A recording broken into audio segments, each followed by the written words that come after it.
and you mentioned Calgary a few times, and I wanted to ask about Calgary. I have a sense, this is going to sound a little political, that we in Ottawa don't have a firm sense of what's happening in Alberta and Calgary.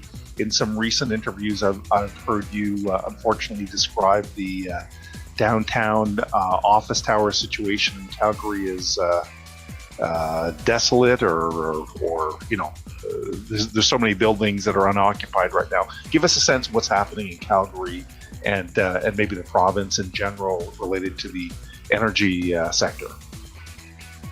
Sure. Well, trying to avoid getting into a rant. Right now, most of the offices are somewhat closed, some partial service. But even those that are open, we're at 30% or at 30% vacancy right now. So, it's tough to find a building that's busy. That's one issue. But the bigger picture is probably how Alberta feels it's in Confederation. And again, it's less about Ottawa. Sometimes the headlines blame Ottawa. I will blame Gerald Butts and Prime Minister Trudeau quite specifically. But it's the disconnect, and it's misguided in so many ways. Right now, we can ship oil from Calgary through Vancouver, through the Panama Canal, bring it down the Gulf of St. Lawrence, and get to refineries. But we cannot ship oil across our country. And the fact that we're not participating in the global market, we are environmentally far more responsible. You take any form of diversity that you want to bring up, we are accountable, transparent, and responsible. Are we good? Maybe not. But are we ahead of most of the people who have oil to produce in this world? Compare us to Venezuela, compare us to Nigeria, compare us to any of the Saudi Arabian, Middle Eastern producers.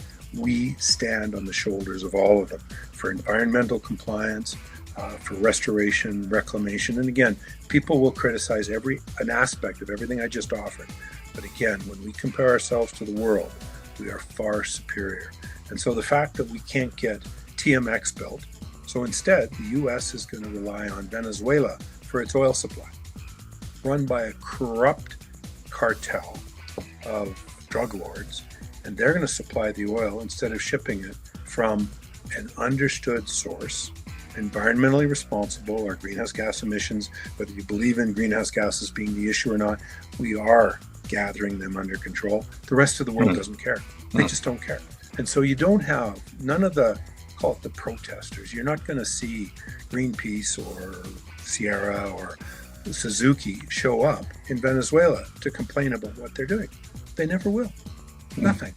When a number of years ago in Sudan, a company called Talisman Energy got raided into selling out of Talisman's interests in Sudan. And the moment they sold, the churches and the others who were leading the complaints went quiet. So they weren't concerned about what was happening in Sudan. They were concerned about having a Canadian company participating in Sudan.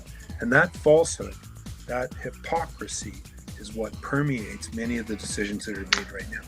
And the fact that we couldn't get a pipeline built across Canada, we're having trouble. There's this debate. Again, I can get fired or fired. Can't get fired because I can't get hired. But, hereditary chiefs versus elected chiefs. Let me tell you, I know a number of elected chiefs. They have this much time for the hereditary chiefs who are dictating process and strategy. They have no time for that. And again, we can get into all sorts of details, but it's the hypocrisy at so many different levels. But how do we participate in the global economy when we've got the far left fighting with sometimes the far right with extremes over shutting down our economy? Critical thinking is necessary to think about why are we doing what we're doing. Right now we need, and Texas is an example, we need coal. And again, I'll exaggerate a little bit when I say coal, but we need hydrocarbons, primarily natural gas and nuclear, as base load for our electricity. Is it nice to have wind on a windy day? It is. And is it nice to have solar on a sunny day? It is. But neither sun or wind are guaranteed. And yet I'll guarantee you that everyone wants to have power on at night when they go home to cook supper and watch TV. So we need base load equipment. And there's a hypocrisy that's being built into the amount, especially Ontario, over I mean, they were paying some of the wind suppliers 10 and 20 times the marginal cost of electricity being produced by others to bring on this optic, paying a premium for, anyway. Yeah.